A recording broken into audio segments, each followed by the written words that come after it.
激輪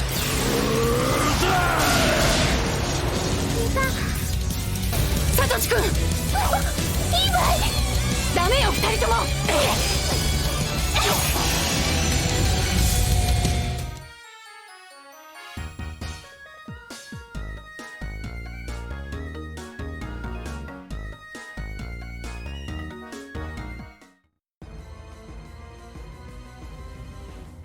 Hey everyone, it's Mark. This is my recap for Pokemon Journeys episode 89, Dialga and Palkia, the Space-Time Cataclysm. This was the 1174th episode of the Pokemon anime, and the first of the two-part winter special focusing on Dialga and Palkia. This is also the first episode since BDSP released a few weeks ago, so that means I've updated my music library to include some BDSP tracks as background music, so I hope you enjoy that. Enough talking at the start here, we've got a lot to cover, so let's get into it.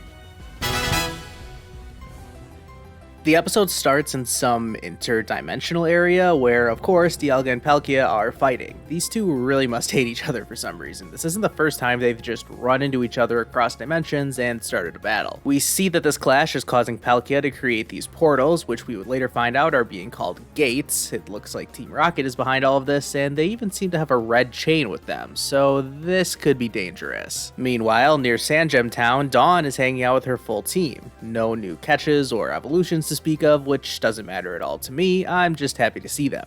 Dawn wants to practice for an upcoming contest, but Piplup is too busy sleeping. Dawn tells him off and expects Piplup to act like a leader, but this just irritates Piplup and causes it to run away. Hey, I wouldn't be happy if someone woke me up and just started yelling at me either. It doesn't take too long for Piplup to run into alternate universe Dawn, who takes Piplup with her through a gate, which then disappears right before her eyes. Okay. Over at the Cerise lab, Ash gets off the phone with Dawn, and again, it amazes me, but it is also pretty cool that Dawn would think to call Ash for help here. The professor and his assistants explain how lots of these disappearances have been reported lately in Sinnoh, and no one knows what's causing them. Ash and Go are eager to go help, but Chloe invites herself along too, and so all three of our heroes head off to Sinnoh. There's no big happy reunion between Ash and Dawn. Really, this entire episode had a very serious tone to it, at least compared to most episodes of the anime. The music is pretty understated and even non-existent at some points, as everyone discusses what's going on while chowing down on Ash's favorite croquettes. When Dawn says that someone who looked exactly like her stole her Piplup, Go and Chloe think of Haruhi, the Chloe clone from episode 79 of Journeys. But when Dawn says that this person came through some kind of portal, Ash suggests that it could be an ultra wormhole. I'm not sure if any of these other three would even know what an ultra wormhole is, but it does make sense why Ash would think of that. Lunchtime is interrupted by Team Rocket, who went all the way to Sinnoh just to try one of the worst Pikachu stealing plans they've ever had, which Ash and Go quickly deal with thanks to Lucario and Inteleon.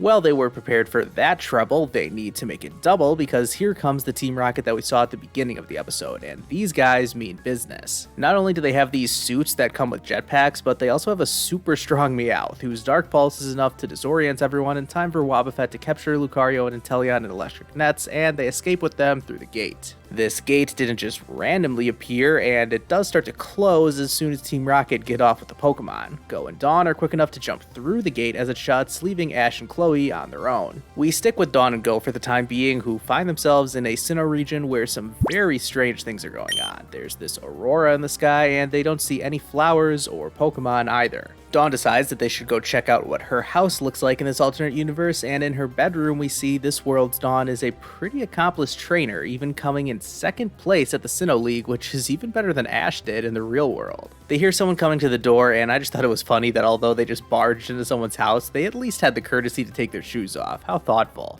Anyways, it's alternate universe Dawn at the door, and Piplup is relieved to see its trainer, so it escapes from the evil villain Dawn and jumps into regular Dawn's arms. Dawn and Go interrogate this despicable thief, who seems to know a fair bit about the gates, but we don't learn anything too notable at this point. In all seriousness, this Dawn was really sorry for taking Piplup. It seemed really strange to me why she just decided to steal it, but at least she's pretty remorseful about it. We find out a little more when alternate universe Dawn takes everyone to the Pokemon Center, where her Piplup, along with lots of other Pokemon, seem to to have reverted back into eggs. She explains how when the gates started appearing in this world, it caused strange things to happen, such as Pokemon forgetting moves and devolving. No one really knows what's going on, but Professor Rowan is trying to figure it out, I guess, but we don't actually see him in person in this episode. Go tries to think of what could be causing this, and they try their best to think of Pokemon that could be affecting space and time. They eventually come up with Dialga and Palkia, and we cut to a shot of the two legendary Pokemon struggling while being bound by the red chain and whatever is going on with those Arceus-like rings. We finally check back in on Ash and Chloe, who are trying to think of what could be going on. Chloe brings up this book that she read recently, as if that's gonna help. Thankfully, Ash realizes that Palkia may be involved in this somehow, and Chloe's Pokedex suggests that they go check out the Canalave Library to find out more. They immediately run into Cynthia at the Canalave Library, and Ash explains to Chloe that she's not only the Sinnoh champion, but she researches Pokemon ruins and stuff.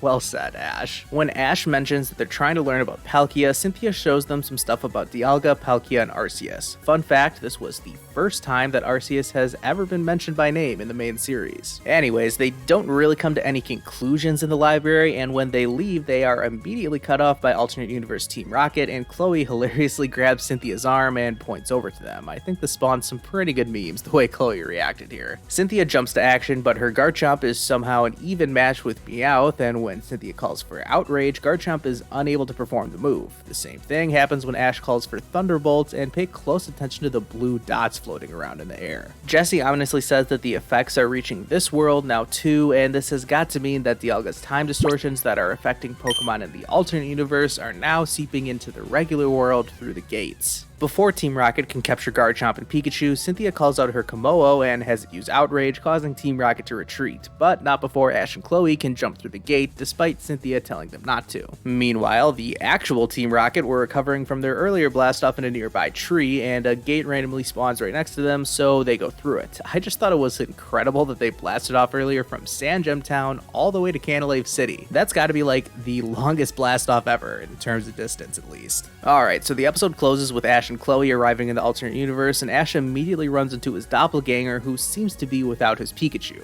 The episode leaves us on this cliffhanger, with both groups unsure of what to do next, while Dialga and Palkia continue to struggle while being trapped by the red chain.